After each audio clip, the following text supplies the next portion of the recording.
సప్తమి తిథి నాడు సూర్యకాంతి చాలా విశేషంగా ఉంటుంది.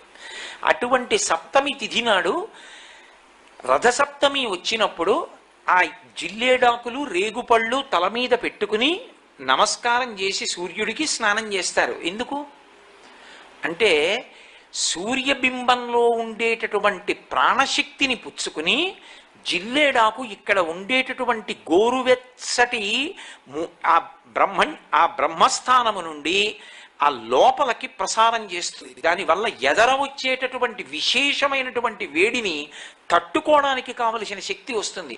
రేగుపండుకి ఓ లక్షణం ఉంది, పీడ తీస్తుంది అది.